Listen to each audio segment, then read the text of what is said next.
সবাইকে খুশি করা সম্ভব নয়, তাই নিজের বিবেকের কাছে পরিষ্কার থাকাই আসল সফলতা। অন্যের জীবনের সাথে নিজের জীবনের তুলনা করবেন না। আপনার লড়াই আপনার একার, এবং আপনার উন্নতি আপনার আসল লক্ষ্য। ব্যর্থতা মানেই শেষ নয়, বরং এটি একটি নতুন শিক্ষার সুযোগ। পড়ে গিয়ে আবার উঠে দাঁড়ানোর নামই জীবন। বিদ্যা বা সম্পদ যাই থাকুক না কেন, বিনয়ী মানুষকে সবাই ভালোবাসে। অহংকার মানুষের পতনের মূল কারণ। আয়ের চেয়ে ব্যয় কম রাখা একটি বড় গুণ। বিপদের সময় আপনার জমানো অর্থই আপনার সবচেয়ে বড় বন্ধু হয়ে দাঁড়াবে।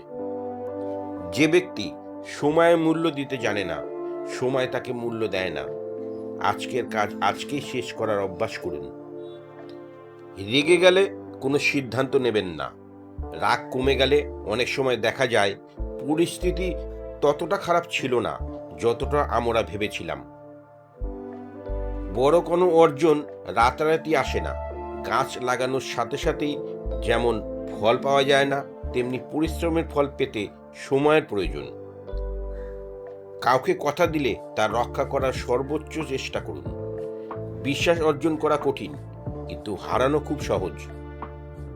সাময়িক লাভের জন্য মিথ্যে বলা সহজ, কিন্তু দীর্ঘমেয়াদে সত্যই আপনাকে সম্মানিত করবে।